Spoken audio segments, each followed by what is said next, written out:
Before I retire, I decided to work also on PrEP in order to eliminate HIV, which is our ultimate goal. I had a disclosure slide, which is the same as the last one. So where are we coming from? Well, PrEP is approved in Europe in 2016. In the same year in Spain, there was already edited the PrEP guidelines, and the community was a part of the guidelines. But currently, as for today, PrEP is not approved in Spain.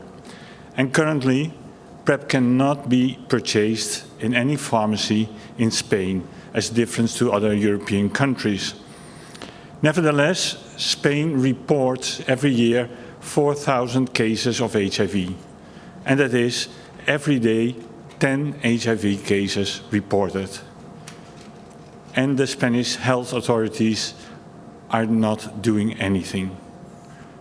That's very, very sad. So, as a community in 2017, we decided if there's no PrEP in Spain, we started a PrEP point where we can help people to access PrEP and to do the controls, and also to participate in different studies. So we looked at a period between March 2017 and March 2019, and within the context of different studies, we have almost 500 people taking PrEP, and as explained, informal PrEP, people will buy PrEP on their own. At that date was around 369 people. Now, for now, are we talking in September? It's much higher number on informal PrEP. Now, in that period of time, these people, we have looked in a cohort how much they can contribute in the time as following up. So that would be like 783 person-years following up. And if we apply the HIV incidence we have in the Barcelona checkpoint cohort, which is 2.1 person-years, we would have expected in this period of time 17 infections, HIV infections. Nevertheless, we detected in this number of persons 4 infections. And that's intent to treat. We're not looking if people were taking treatment. If not, it would be less infections for sure. So if we compare to both numbers, we see in this period of time a reduction of 76%, which coincides nicely with the first year of experience in Scotland after it was approved PrEP over there. So, when will PrEP be approved in Spain? Big question. But maybe more importantly is once it will be approved, we have to think beyond that point. And we want to increase the uptake of PrEP, because PrEP will be only efficient if it will be used by the people. So we want to know about how to increase PrEP access, demand and interest, and how do we increase providers' willingness and integrate PrEP into the health system. So there are some populations which will need some special focus, probably young MSM. We see, if we look at people who are taking PrEP, it's probably people who are in the 30s. Younger MSM don't have the perception that they're at risk, so they will start or will leave it or don't start at all. Transgender women, which has always the highest incidence, but are also traveling a lot because of the work they are doing. And so it's very difficult to have them rolled over into a program or have them retained in the program. Probably migrants, and we have to think about enrolling women. As Don explained, that it's not that they are not at risk, but it's their partners which might be at risk.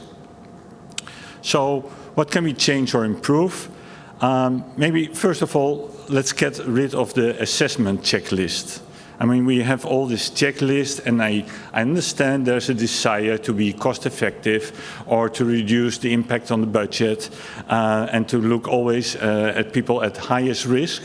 But actually, a comprehensive HIV prevention would present PrEP as an option to any sexually active MSM or transgender women, based on whether the person feels PrEP is the prevention strategy he or she is able to use most effectively or more consistently. It's not that you tell somebody, it's somebody makes their own decision. And also the checklists are done in a situation of uncomfortable discussion. I mean, sometimes people don't reveal their sexual practice. Sometimes health providers don't feel comfortable talking about it. So to have an open discussion about it, let's just get rid of those checklists. Secondly, language and messaging about high risk can be stigmatizing and can be a barrier to the uptake of PrEP. We heard it, Don mentioned it also, highest risk is not a language you like to use. I mean, I'm not somebody at highest risk. I like to have sex. That's something else. But you can be at highest risk, but maybe it's not because you have a lot of sexual partners. Don't forget that a lot of people get infected by their steady partner. So instead of using its language, why don't we make PrEP more attractive by focusing on other benefits?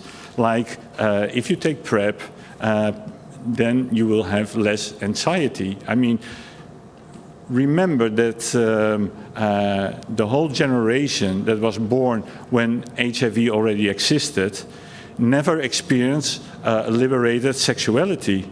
Every time they have sex, they think about the risk of an HIV infection. That's not quality of life, I would say. That's not really enjoying sex. So reducing anxiety.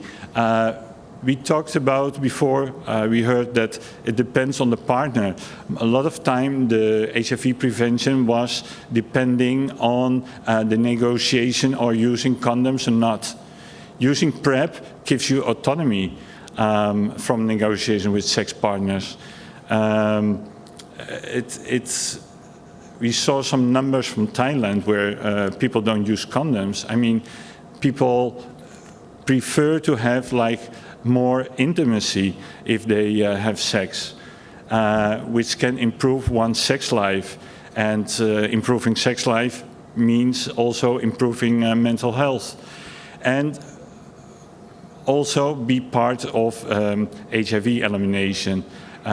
Somebody said, it's going beyond his HIV status. I don't care if he's HIV positive or HIV negative. If he's HIV positive, he will take treatment and will be undetectable. I can take PrEP, so I will be protected.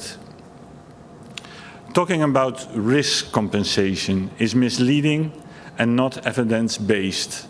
We heard a lot of times about STIs, but actually there are no consistent studies that indicate there's an increase of STIs with PrEP users. Rather, vice versa, the other way around.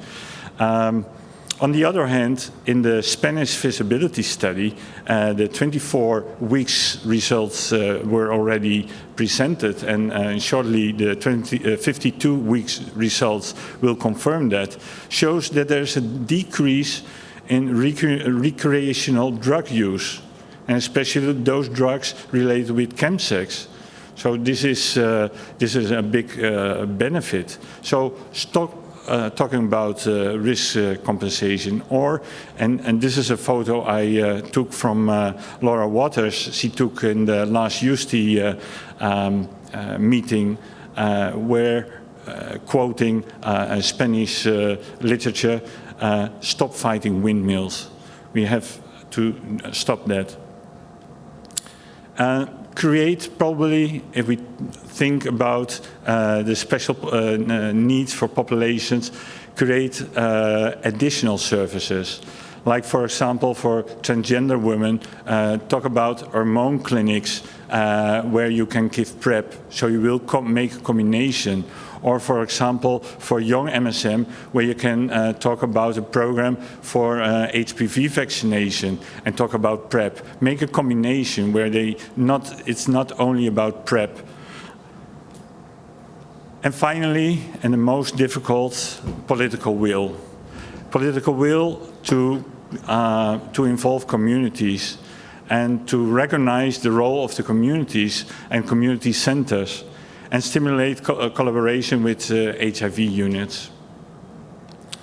So in summary, in many places in Europe, PrEP is still not approved. Experience in the United States and France has shown that approval not automatically means an uptake of PrEP by those who can benefit of it. And to quote Daniela Rojas, give PrEP a chance. And there's a need to reduce barriers to get people to PrEP. And let people decide by themselves if PrEP is a valid tool for their HIV prevention. Thank you very much.